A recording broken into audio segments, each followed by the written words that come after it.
오늘 소개해드릴 책은 흙 속의 저 바람 속에 이것이 한국이다. 이효령의 대표 에세이집입니다. 지난 2월 이효령 교수님 돌아가셨다는 얘기를 듣고 도서관에서 문득 이 책이 눈에 띄어서 골라왔는데요. 정말 오래된 책이기도 하지만 전에 읽었었는데 이번에 다시 보니 참 격세지감을 느끼게 하는 것 같아요. 이효령 교수님이 살았을 시절의 그 모습과 지금의 모습이 워낙 바뀌기도 했지만 그만큼 우리가 받아들이고 있는 가치관과 사회관은 많은 변화가 있었던 것 같아요. 이 책의 초판이 1963년에 1세가 나왔고 그리고 마지막으로 했던 것이 3판 5세가 1999년이니까 초판으로부터 거의 60년이 됐고요. 그리고 마지막에 인쇄된 것부터도 23년이나 됐네요. 그러니까 정말 옛날 책이긴 해요. 그래도 책의 내용을 보면은 저로서는 문득 그 장면이 그려지고 또 제가 겪었던 그런 시절들이 있었기 때문에 가슴이 뭉클하기도 하고 좀 그랬어요. 젊은 사람들한테는 이 책이 정말 너무 고전적이게 느껴질 것 같아요. 먼저 저자의 말 소개해 드릴게요. 흙 속에 저 바람 속에 심판을 내면서 나이 많은 사람들에게는 추억을 위해서 젊은 사람들을 위해서는 근대를 넘어서는 새로운 전략으로 이 책이 읽혀지기를 희망한다. 이 책이 21세기에 바치는 선물이 되었으면 한다. 나는 거의 옛날 사진첩을 보지 않는다. 과거의 내 모습은 이미 나에게 있어서 하나의 타작이기 때문이다. 얼굴만 그렇다는 것이 아니라 생각도 행동도 모두가 지금의 나와는 남남지간이나 다름이 없다. 글도 마찬가지다. 나는 늘 새 글에만 관심이 있다. 써버린 옛날의 글들에 대해서는 어떤 흥미도 느끼지 않는다. 그렇기 때문에 나는 옛날 쓴 글을 새로 정리하거나 다시 개정하는 작업을 거의 하는 법이 없다. 심지어 오식이 눈에 띄어도 고칠 생각을 하지 않는다. 가능하다면 옛날에 썼던 나의 모든 글에서 나의 서명을 지워버렸으면 하는 생각이 들기도 한다. 그러나 흙 속에 저 바람 속에만은 예외다. 35년, 36년 전 빛바랜 그 책 속의 언어들이나 표지 한 구석에 담긴 내 얼굴들은 이상하게도 아물지 않은 묵은 상처처럼 감각을 느낄 수가 있다.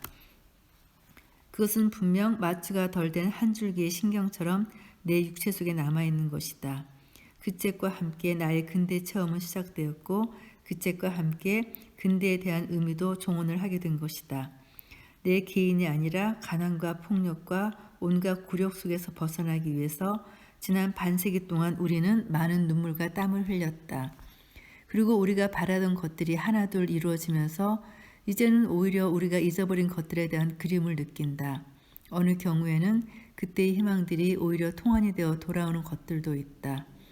나와 내 이웃 사람들을 위해 근대화의 꿈을 담았던 이 작은 책자를 이제는 20세기와 함께 청산을 하고 싶은 생각에서 흙 속에 저 바람 속에의 심판을 낼 것을 결심하였다. 나이 많은 사람들에게는 추억을 위해서, 젊은 사람들을 위해서는 근대를 넘어서는 새로운 전략으로 이 책이 읽혀지기를 희망한다.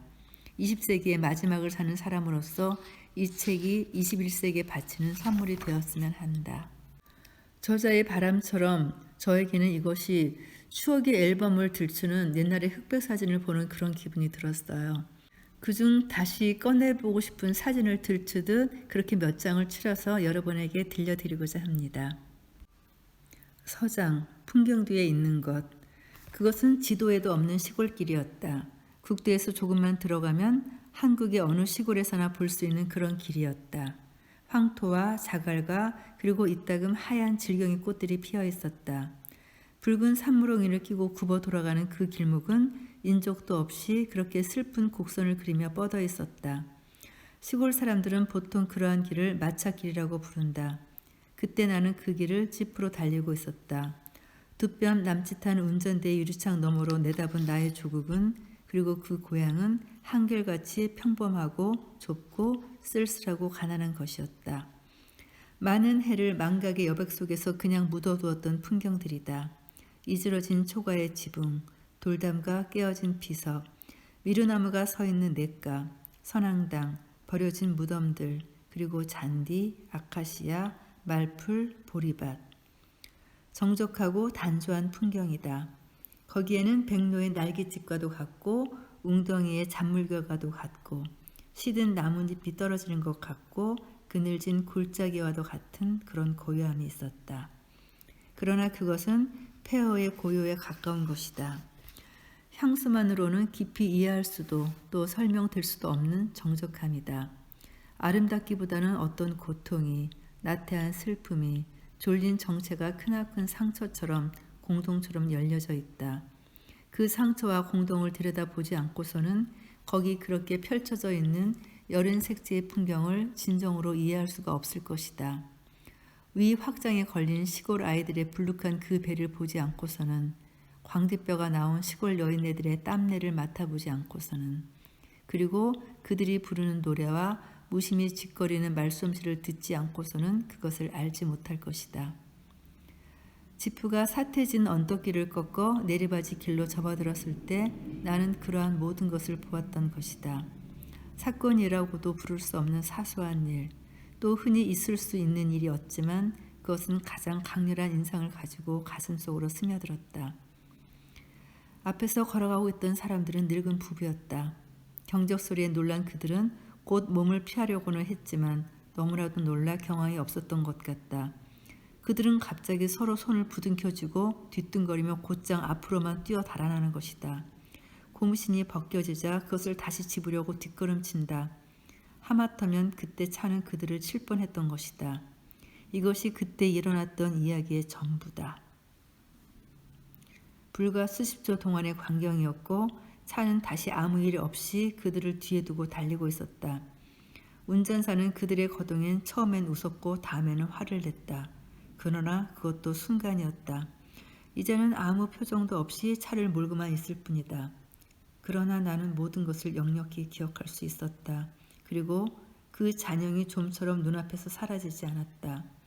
누렇게 들뜬 검버섯의 그 얼굴, 공포와 당혹의 표정, 마치 가축처럼 무딘 몸짓으로 뒤뚱거리며 쫓겨갔던 그 뒷모습. 그리고 그 위급 속에서도 서로 놓지 않으려고 꼭 부여잡은 메마른 두 손. 붓고 대가리가 꿰져나온 남나은 보찜을 틀어잡은 또 하나의 손. 고무신짝을 집으려던 그 또 하나의 손. 떨리는 손. 나는 한국인을 보았다. 천년을 그렇게 살아온 나의 할아버지와 할머니의 뒷모습을 만난 것이다. 쫓기는 자의 뒷모습을. 그렇게 여유있게 차를 비키는 아스팔트 위에 이방인처럼 세련되어 있지 않다. 운전사가 뜻없이 웃었던 것처럼 그들의 도망치는 모습은 꼭 길가에서 놀던 닭이나 오리떼들이 차가 달려왔을 때 날개를 퍼덕이며 앞으로 달려가는 그것과 다를 게 없었다. 아군과 가난과 횡포와 그 많은 불의의 재난들이 소리 없이 엄습해 왔을 때 그들은 언제나 가축과도 같은 몸짓으로 쫓겨가야만 했던 것일까. 그러한 표정으로 그러한 손길로 몸을 피하지 않으면 아니 되었던가. 우리의 피부빛과 똑같은 그 흙 속에 저 바람 속에 우리의 비밀, 우리의 마음이 있다.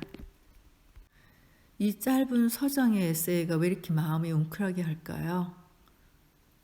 그런 일을 당한 적도 없고 내가 실제 보지도 않았지만 이상하게 그 당시에 그 정서는 그대로 전달이 되네요. 끼리끼리 사는 것, 세계에서 가장 진귀한 싸움. 한국의 다방이나 음식점 카운터 앞에서는 이따금 진귀한 싸움이 벌어진다. 서로 손을 붙잡고 떠다밀고 옷을 끌어당기는 싸움이다. 물론 몇 마디의 기성도 없을 수 없다. 그러나 더욱 신기한 것은 주위에 어떤 사람도 그런 싸움에는 전혀 관심을 두지 않는다는 사실이다. 그리고 또 그것은 거스름돈이나 착각의 계산 때문에 손님과 주인 사이에 벌어지는 소동도 아니라는 점이다. 조금 전까지만 해도 다정하게 앉아 같이 차를 마시고 있던 친구끼리의 다툼이다. 이 싸움은 아무리 길어도 1분을 넘지 않는다. 그중 한 사람이 상대방을 물리치고 카운터 앞에 나서면 그 기괴한 레슬링 시합은 막을 내린다. 그리고 싸우던 사람들은 차를 마실 때보다도 한결 다정한 모습으로 다방문을 나선다. 이 싸움은 항상 진 사람이 이긴 쪽보다 더 미안해하는 데 특징이 있다. 이쯤 되면 아무리 고도한 스포츠 정신으로도 설명될 수 없다. 특히 외국인들의 상식으로는 도저히 이해될 수가 없는 풍경일 것이다. 그러나 우리는 그것이 어떤 싸움인지를 잘 알고 있다. 누구나가 그런 싸움은 몸소 경험하고 있는 것이다. 그것은 서로 죗값을 치르기 위해 다투는 아름다운 싸움, 정다운 싸움이다. 어떤 민족이 그렇게 우애 넘치는 싸움을 할 수 있을 것인가? 음식은 같이 먹고 돈은 제각기 치르는 이기적인 더치 트리트의 서양 풍속으로 보면 확실히 스핑크스의 수수께끼 같은 일일 것이다. 한국의 우정은 물질을 초월한다. 그것이 우리의 미푼 양속이며 붕우유신을 지나 붕우유조의 경지를 터득한 아름다운 모랄이다. 친구 따라 강남 간다는 속담도 우리에게 있어서는 조금도 과장이 아니다. 외국에서는 웬만큼 친한 친구라 할지라도 자기 집으로 초대한다는 것은 특수한 경우에만 한다. 그러나 한국에서는 잔치때가 아니라 하더라도 때와 장소를 가리지 아니하고 친구 집을 수시로 드나들 수 있는 특권을 부여받고 있다. 서구의 응접실과는 달리 의례 한국의 사랑방은 별 볼일도 없는 친구들로 법석되는 법이다. 농촌에는 소위 마을 다니는 풍습이 있어서 저녁밥을 먹으면 친구 집을 찾아가는 것이 하나의 약속처럼 되어 있다. 그런데 친구끼리는 그렇게 다정한 한국인이지만 낯선 사람들에게는 의외로 무뚝뚝하고 배타적이다. 남모르는 사람에게는 절대로 인사를 하지 않는다. 뿐만 아니라 면식 없는 사람들끼리는 사소한 일을 가지고서도 양보를 하지 않는다. 곧잘 싸움을 한다. 염치가 없다. 호의를 받고서도 답내조차 없다. 아는 사람끼리는 그렇게 예의가 바르고 그렇게 정답고 그렇게 온화한 사람들이지만 공중적인 면에 있어서는 한없이 냉랭하고 무례하기만 하다. 낯선 사람을 만나면 마치 개들을 만났을 때처럼 서로 냄새를 맡아보고 빙빙 돌면서 상대방을 정찰한다는 서구인들이지만 그래도 우리보다는 인사성이 바르다. 길에서 만나면 낯선 사람이라 하더라도 굿모닝 정도의 인사를 하고 지낸다. 바에서는 낯선 사람끼리 어울려 술을 마시는 일도 있고 함께 자리를 했을 경우에는 을의 자기소개와 말을 거는 것이 생활화되어 있다고 한다. 서구의 소설을 읽어보면 낯선 사람끼리 정담을 나누는 장면이 수시로 나오지만 한국 소설에는 그런 것이 거의 없다. 어디까지나 아는 사람끼리의 이야기며 친구 사이에서 벌어지는 사건들이다. 그 증거로 페이드먼이 증언하고 있듯이 도스토예프스키의 소설을 보라. 작중 인물들은 대개가 거리에서 만난 사람들이다. 그들은 한 잔 술을 사이에 두고 마치 중마고우처럼 흉금을 터놓고 이야기하거나 자기 생애를 송두리째 고백하고 있는 것이다. 마셜 F. 필시도 그 점을 지적한 일이 있다. 한국 사람들이 말하는 친구는 영어의 프렌드와는 개념이 다르다는 것이다. 그것은 클로스 프렌드란 뜻이다. 왜냐하면 미국에서 프렌드라 할 때는 단지 알고 지내는 사람을 뜻하는 것이기 때문이라는 것이다. 한국에서는 그냥 알고 지내는 사람이라 할지라도 친구라고는 하지 않을 것이다. 거기에서 파벌주의가 생겨났는지도 모른다. 또 킬로렌 신부도 말한 일이 있다. 한국의 가정을 방문해보면 어느 집에 가나 따뜻이 대해준다는 것이다. 공손하고 정답다는 것이다. 그러나 집 안에서 만난 사람과는 달리 거리에서 만난 사람들은 그와 정반대의 인상을 준다는 것이다. 가정과 거리의 세계는 완전히 단절된 별개의 이국이란 것이다. 거리의 세계는 울타리 안의 세계와는 달리 사람들은 불친절하고 부도덕적이라고 그는 솔직히 말하고 있다. 우리가 동방예의지국이란 것은 의심할 수 없다. 그러나 그 예의는 울타리 안의 것이요 아는 사람끼리만의 예의다. 일단 거리에 나서면 낯선 사람끼리 만나면 야만에 가깝고 거의 냉혈적으로 표변한다.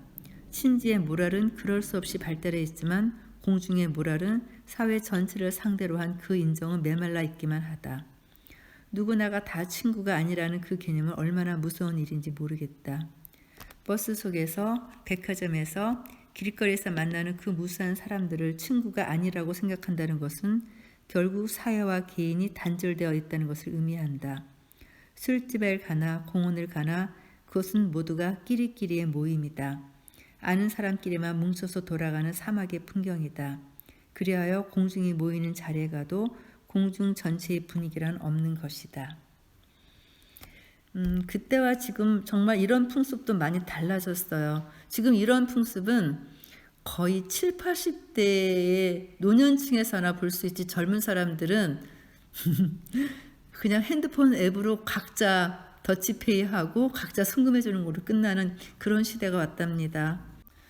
다음으로 고른 에세이는 누구의 노래냐.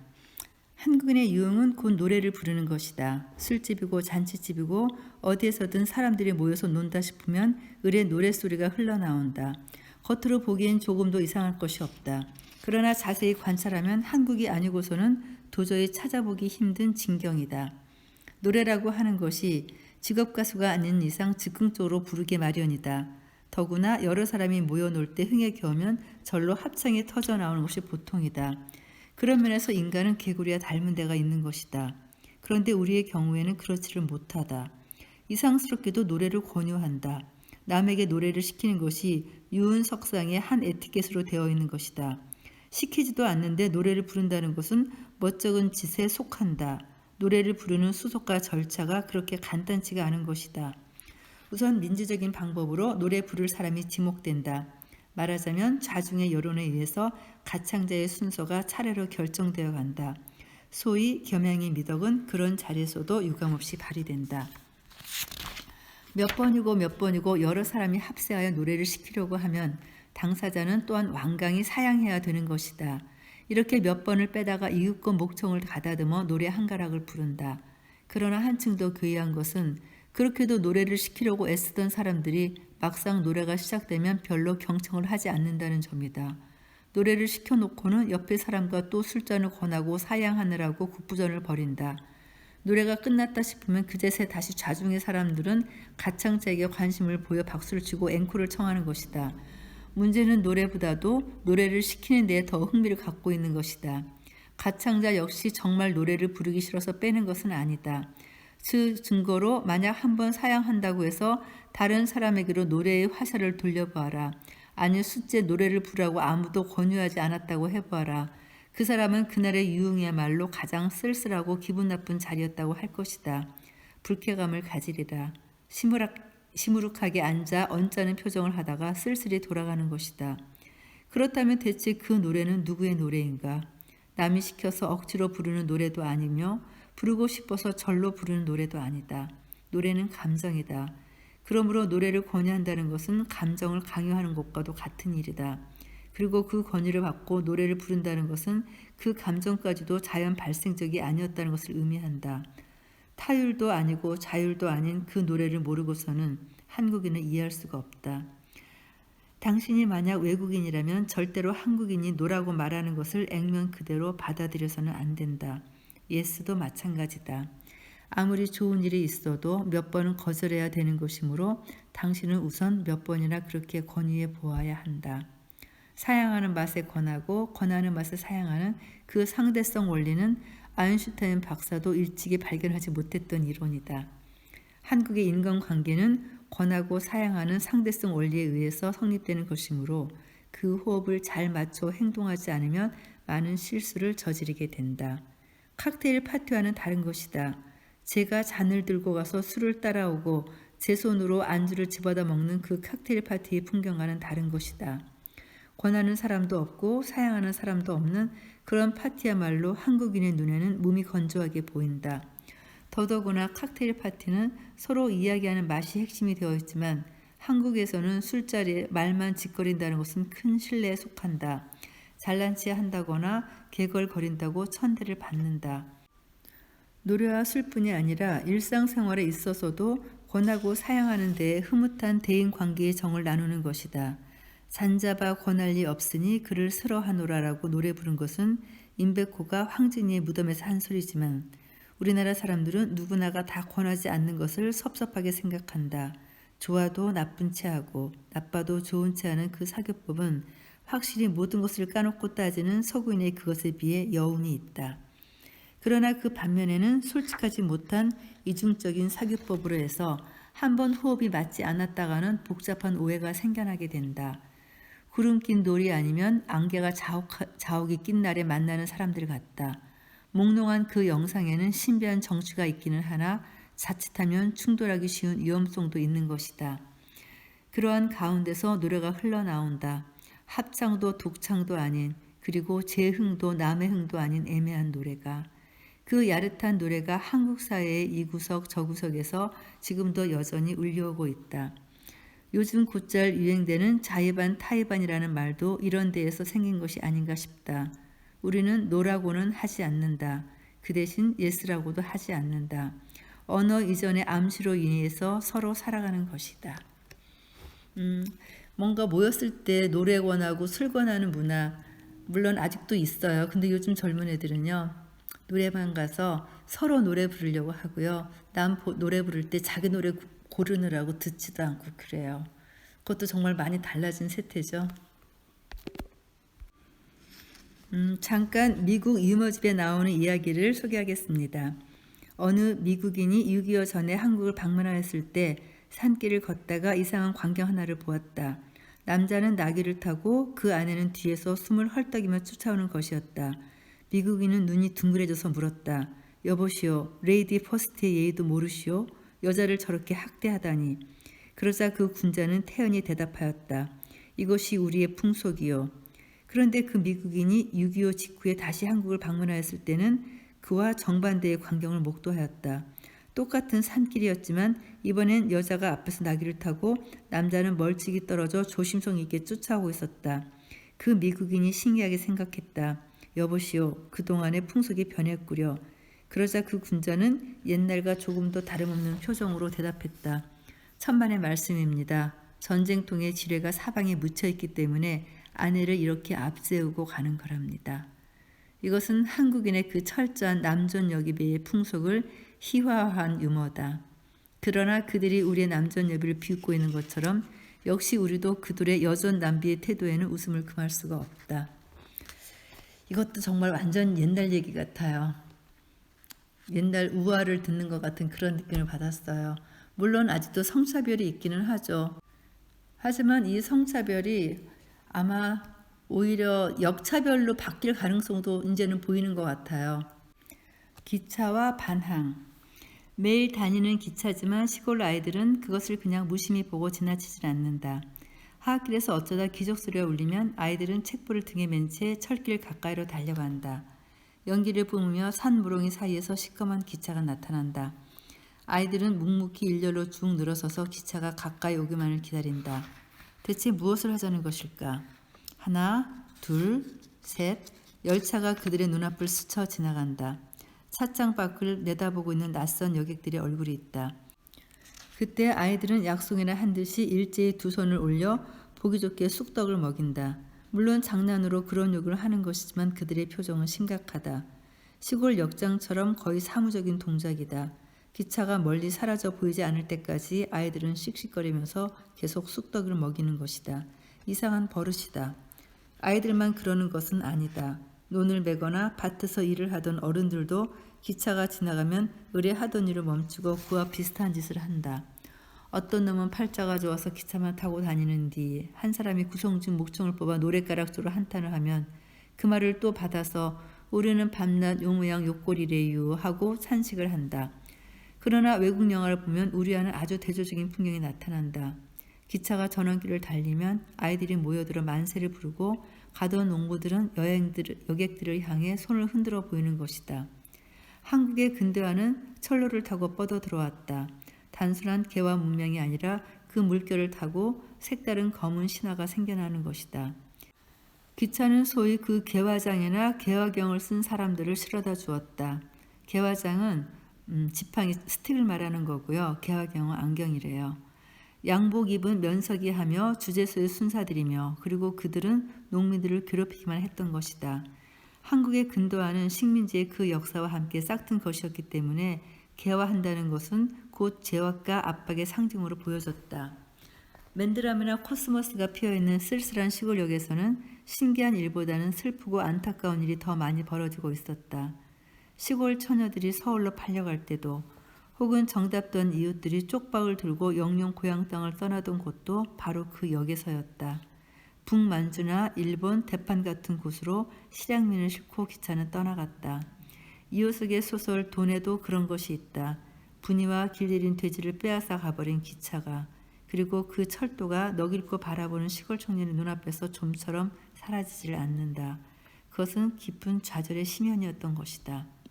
기차는 떠나간다. 보슬비를 헤치고 이러한 감상적인 유행가나 낙동강 700리 공굴 놓고 하이칼라 잡놈이 손질한다 등의 민요를 들어봐도 철길에 대한 그들의 반감이나 애상이 어떠한 것이었는지 짐작이 간다.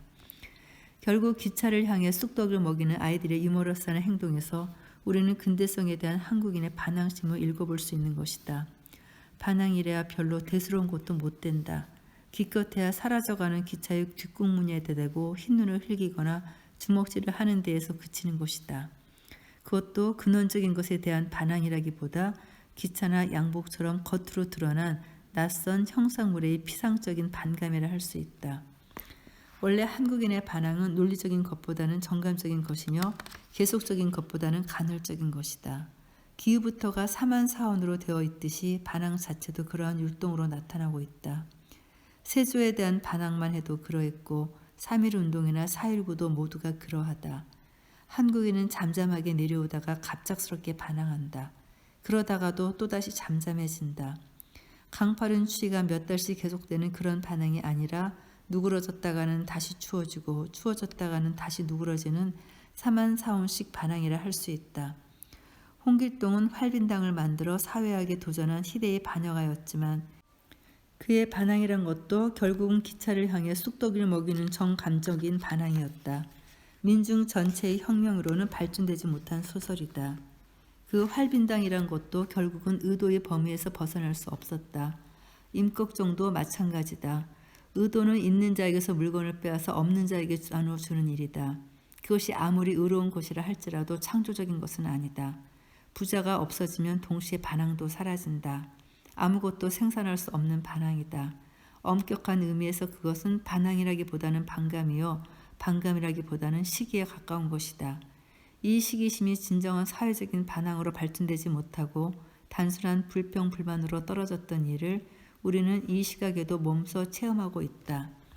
반항과 시기가 다르듯이 비판과 불평은 다른 것이다. 그러고 보면 기차를 보고 쑥떡을 먹이고 있는 풍경, 그것이야말로 한국적인 반항, 시기심을 가장 잘 나타내는 상징이라 볼 수 있다. 저도 어릴 때 초등학교 가는 길에 철길이 있었거든요. 그때 정말 이상하게 아이들이 기차만 지나가면은 다들 철길 주변으로 몰려들었어요. 물론 쑥떡을 먹이는 아이들도 있었지만 못 같은 걸 갖고 와서 철로에 깔아놓고 기차가 지나가서 그 못을 밟으면 날카로운 창이 되는데 그것을 또 수집하는 아이들도 있었고요.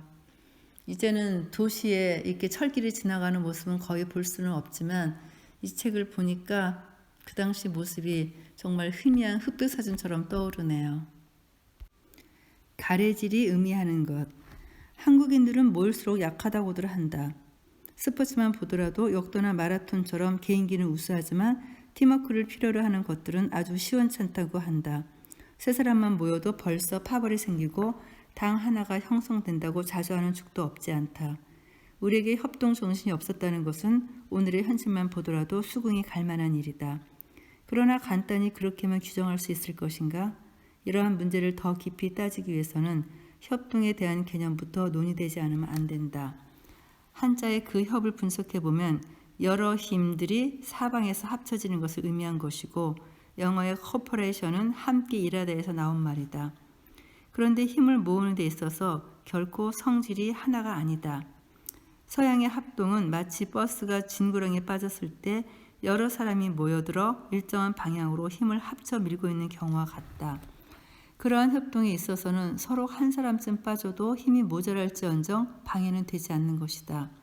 그러나 한국인의 협동 방식이란 그와는 다른 것 같다. 그것은 가래질과 같은 것이다. 힘을 합치되 일정한 방향이 아니라 제각기 다른 방향으로 끌고 가는 것이다. 한 사람은 오른쪽에서 또 한 사람은 왼쪽에서 자기 앞으로 끈을 잡아 당긴다. 그리고 한가운데 있는 사람은 중심 부분에서 앞으로 가래를 내밀고 있다. 방향이 모두 다르고 잡아 당기고 떠미는 힘이 다 각기 자기 중심적이다. 말하자면 한국인의 협동은 가래질과 마찬가지로 호흡이 잘 맞아야 한다. 힘이 있다고 해서 자기 쪽으로만 너무 당겨도 안 되는 것이며 힘이 약하다고 해서 자기 끈을 늦춰서도 안 된다. 자기 힘만 마음껏 발휘해서 협동되는 것이 아니다. 가래질을 하는 사람처럼 개개인의 힘을 자기 중심적으로 사용하되 그 힘의 작용과 균형이 잘 맞아야 된다. 그렇게 되면 우나라도 팔 수 있는 것이다. 그렇기 때문에 협동은 잘못하면 도리어 그것이 방해가 되고 서로 해를 입게 되는 일이 많다. 수레를 밀듯이 여럿이 달라붙어 힘을 합치는 것이 아니기 때문에 무엇보다도 한군의 협동은 호흡이 중요한 것이었다. 말하자면 장단이 맞지 않으면 서로의 힘을 모을 수 없고 한 사람이라도 호흡을 맞추지 않으면 전체의 균형이 어긋나 버리는 델리킷한 협동이다. 각자가 개인 플레이를 하면서 힘을 합치는 그 가래질의 협동성을 잘 모르고 덤벼든 데에서 우리는 많은 고배를 마시게 되었다고 볼 수 있다. 협동 의식이 없었던 것이 아니라 협동 방식이 미모했던 것이다. 이것을 더 구체적으로 말하면 한국인의 협동은 집단 농장식인 그런 협동이 아니고 언제나 개개인의 이해관계가 중심으로 되어 있는 협조다. 자기 중심적인 것이 아니면 협동이 생길 수 없다. 다 같이 자기 중심이 된 채 한 집단의 번영을 이루는 것이다. 한국인이 좋아하는 개를 생각하면 될 것이다. 개는 반드시 자기 이익을 위해서 여럿이 모여든다. 그러나 자기 이익을 위한 그런 개가 실은 개를 든 사람 전체에게 이익을 준다. 속된 말로 누이 좋고 매부 좋다는 경우가 아니면 협력이 되지 않는다. 그래서 만약 개꾼 가운데서 한 사람이라도 탈락하게 되면 개 전체가 깨어지고 만다. 가래질과 똑같은 이치다. 시골의 두레놀이를 비롯하여 두레자가 붙은 것이 바로 그러한 한국인의 협동성이라 할 수 있다. 두레모, 두레길쌈 등이 모두 그렇다. 여럿이 모여 한 사람의 논을 메워준다. 그리고 다시 또 모여 이번에는 다른 사람의 모를 심어준다. 개를 타는 것처럼 순번제에 의해서 차례차례 힘을 돌려가며 이를 거들어 주는 데에는 한국 특유의 집단적 노동 형태가 생겨난다. 이렇게 직접적인 자기 이익이 게재되어 있지 않은 일이면 그리고 전체의 호흡이 한 사람 한 사람을 중심으로 서로 맞지 않으면 협력은 깨지고 만다. 우리가 지금까지 모든 분야에서 협력이 어려웠던 것은 그런 호흡과 그런 자기 중심의 입장이 허락되어 있지 않았기 때문이다. 개인 중심으로 협력의 체제를 만들지 않고 획일적인 집단적인 힘을 모으려 했기 때문에 뿔뿔이 흩어져 혼란을 이룬 것이라 하겠다. 농촌에서 두레모를 심고 두레길쌈을 하고 여러 가지 개를 만들어 서로 협력을 하고 있는 것을 보면 이 민족이 결코 협동성을 모르는 민족은 아니었다. 서로의 호흡을 끊게 하고 서로의 중심점을 말살하는 그런 협동이었기 때문에 모두들 개인 플레이만 해왔던 것이다. 임진왜란 때 우리는 왜군에게 참패하였다. 그러나 지도자도 변변이 없고 권력 체제도 분산되어 있는 그 패전 속에서 의병들은 얼마나 용감히 싸웠던가. 어째서 정규군은 그렇게 약하게 쫓겨다녔는데 어째서 쇠스랑이나 낯을 든 의병들은 그처럼 잘 싸웠던 것일까. 여기에서도 우리는 한국적 힘의 단합이 무엇인가를 느낄 수 있다. 가래질을 하듯 제각기 다른 동작으로 다른 위치에 서서 힘을 합칠 때 한국은 강하다. 그러나 획일적으로 국가라든가 사회라든지 하는 공동의 입장에서 개인을 억지로 끌어내어 힘을 보태라고 할 때는 한국은 약하다. 호흡이 그리고 그 장단이 맞지 않으면 한국인은 모일수록 분열하는 것이다. 이렇게 민주적인 백성을 그처럼 독재적인 방식으로 통치하려 하였으니 이 사회가 이처럼 질이 멸렬될 수밖에 없었다. 도둑질도 손발에 맞아야 한다는 것이 한국인의 이상이었던 것을 잊어서는 안 된다. 옛날에는 정말 스포츠가 단체 경기가 잘 안 됐었죠. 금메달을 처음에 땄던 것도 레슬링이었고요. 그런데 요즘은 그것도 아니랍니다. 우리가 얼마나 단체 경기를 잘하는데요. 정말 많이 달라졌죠. 군자 언어의 도난. 가족적이란 말. 이상스러운 일이다. 우리의 어법을 가만히 분석해보라. 좋은 말일수록 실제는 나쁜 뜻으로 사용되고 있다는 사실에 놀랄 것이다. 우선 가족적이란 말부터 따져보자. 삭막한 세상에 가족적이란 말처럼 정다운 것이 없다. 타인들끼리 형이요, 아우요, 어머니요, 아들이라면 그보다 더 따뜻하고 아름다운 일이 어디 있겠는가. 잘못이 있어도 서운한 일이 있어도 한 울타리 안에서 한 핏줄기를 나눈 가족끼리는 모든 것이 애정의 이름으로 용서된다. 즐거운 일이 있으면 같이 즐기고 슬픈 일이 있으면 같이 슬픔을 나누는 것이 가족의 모랄이다. 이해 타산을 넘어선 가족의 단합. 정말 가족적으로 일할 수 있는 일터가 있다면 얼마나 행복할 것인가. 그러나 우리는 이 가족적이라는 말을 항상 경계해야만 된다. 만약 사장이 신입사원을 모아놓고 자, 우리 한번 가족적으로 일해봅시다 라고 되풀이해서 연설했다면 월급을 많이 탈 기대는 갖지 않는 것이 좋다. 가족적이라고 하면 월급만 가지고 일할 것이 아니라 자기 집 일처럼 정을 갖고 일하라는 뜻이다. 말하자면 공리나 이해를 초월한 가족적인 애정이 월급을 적게 주고 일을 부려먹자는 구호로 이용되고 있는 경우다. 가족적으로 일하자는 곳일수록 월급은 쥐꼬리에 그나마 제때 나오지도 않는다. 그 약점을 커버하는 경우에 있어서는 가족적이란 말이 적용되는 수가 많은 것이다. 즉 한마디로 말하자면 월급은 적을 때, 월급은 못 줄 때 내세우는 둔사이다. 그런데 가족적보다 더 위험한 것이 동지적이란 뜻이다. 동지란 문자 그대로 이념의 뜻을 같이 한 사람이다. 그러기에 자기 이념을 위해 뜻을 같이 한 사람끼리는 오직 대가 없는 상부상조가 있을 뿐이다. 동지, 아름다운 말이다. 사람마다 그 지문처럼 성격과 사고와 이념이 다르다. 그러므로 자기와 뜻이 같고 생각이 같은 사람이 있다면 생명을 나눠줄 만큼 반가운 존재일 것이다. 그런데 이 말이 튀어나오게 되는 경우는 어떨 때일까? 이건 월급이 적은 것이 아니라 숫제 없는 경우에 경영자가 내세우는 간판이다. 동지적. 그렇다. 이념이 같아서 하는 일에 무슨 보수가 있겠는가. 요즘 범람하고 있다는 사이비 무보수 기자를 채택할 때 전주의 설교도 그런 것이었으리라. 언론을 위해 싸우는 동지. 이 동지 사이에 어찌 금품이 문제되겠는가. 누가 일을 같이 하자고 할 때 동지적이란 말이 나오거든 아예 대가를 받을 생각은 꿈에도 꾸지 말아야 한다. 가족적으로 일하자라고 하는 것은 돈을 적게 준다는 뜻이며 동지적으로 일하자는 것은 돈을 숫제 안 준다는 은어인 셈이다. 그러면 애국적은 어떤가? 이건 돈을 적게 준다는 것도 아니고 돈을 안 준다는 것도 아니다. 그것은 거꾸로 돈을 내라는 이야기다. 애국적 견지에서로 말이 시작되면 을의 협자란 말이 나오고 협자란 말이 나오면 을의 끝에 가서는 영수증이 나온다. 말하자면 나라 사랑하는 마음으로 이 기관에 기부를 하라는 뜻인 것이다. 해마다 수재 의원 금품을 모을 때 동표라는 캐치프레이즈가 등장하는 것과 같다. 굶는 애국, 자기 희생을 강요하는 애국. 과거 식민지 시대에 정말 우리는 그러한 애국을 해왔다. 그 전통이 이제는 좀 좋지 못한 데에까지 이용되어 사복을 채우는 데에도 애국적 견제서 하시는 분들이 많아졌다. 가족적, 동지적, 애국적. 뜻이 점점 아름답고 넓어질수록 실은 희생의 요구도만 커진다. 아름다운 말을 앞세워 남의 희생을 강요하고 그래서 자기 이익을 채우려는 편법 때문에 우리들의 사전은 누더기가 되었다. 아무래도 반대어 신사전이라는 것이 출간되어야 할 판국이다. 조심하라. 간악하고 욕심 많은 사람일수록 군자의 언어를 훔쳐 쓴다는 것을 조심하라. 도난당한 성인 군자의 언어를. 이 대목은 시대가 바뀌어도 거의 변하지가 않는 것 같네요. 여기에다가 요즘은 열정폐라는 말도 생겼죠. 실제 내용은 자발적 급여 삭감 같은 보료와 자부동. 최근 고급 요정에는 1인들이 귀하신 몸으로 초대되어 제법 뽐내고 있는 모양이다.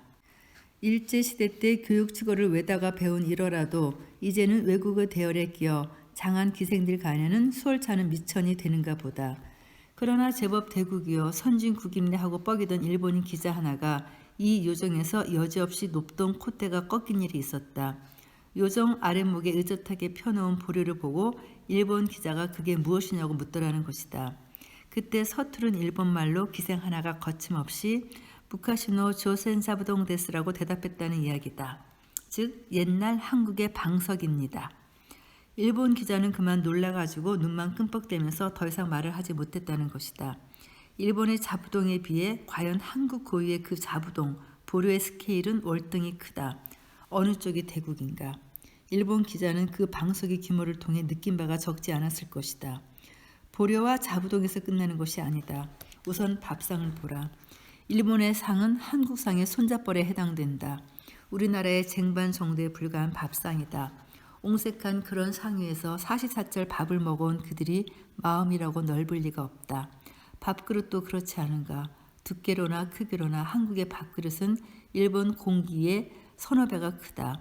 이 병에 걸린 사람들처럼 잔뜩 쪼그리고 얄팍한 공기로 밥을 떠먹고 있는 옹졸하고 얄팍한 1인에 비해서 그것이 비록 보리밥이라고 하더라도 사발의 고봉으로 수북이 담은 밥을 꾹꾹 눌러 퍼먹는 우리 쪽이 단연대국엔 기풍이 있지 않는가.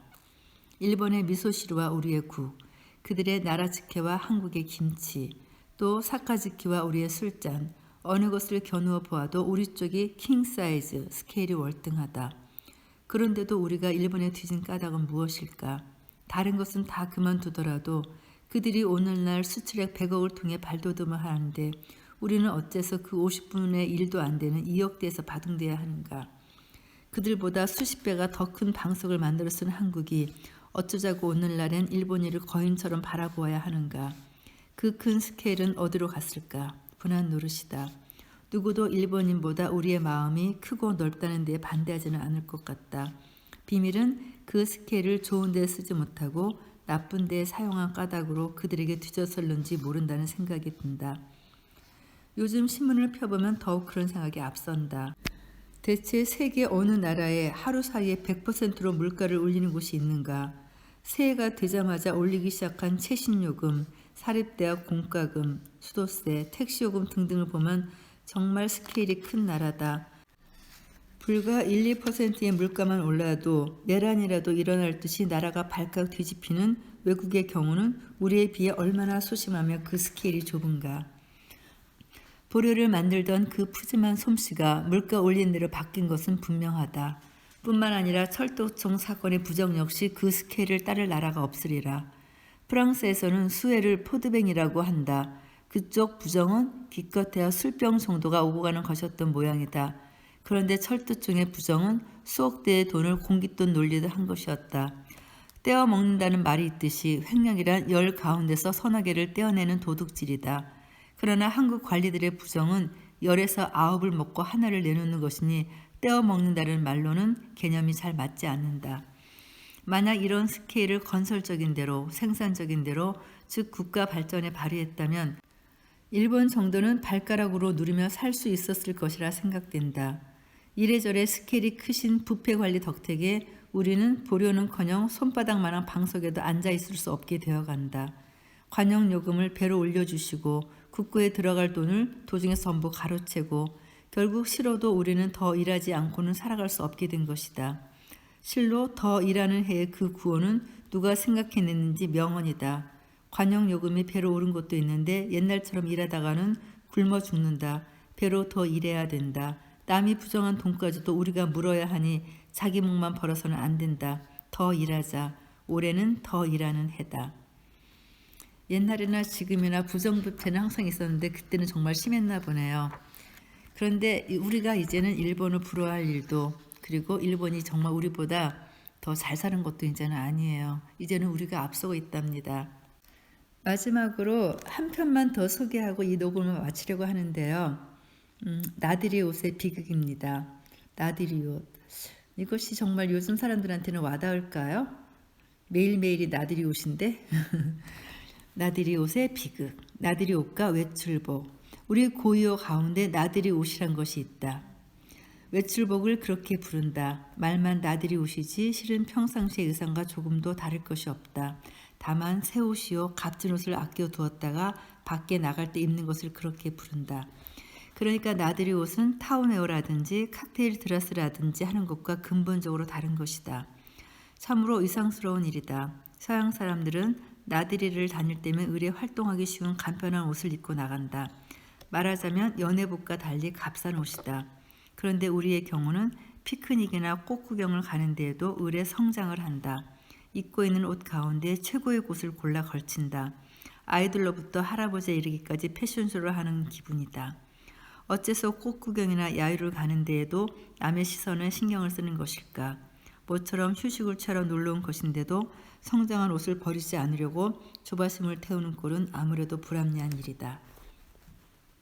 의뢰 밖에 나가려면 좋은 옷을 입어야 한다는 그 사고방식 속에서 우리는 체면에 살고 체면에 죽었던 슬픈 습속을 볼 수 있는 것이다. 일요일은 그러기에 옷자랑하는 날이기도 하다. 옷이 없어서 봄놀이를 하지 못했다는 사람들도 많다. 봄놀이는 자기 자신을 즐기기 위해서 하는 것이다.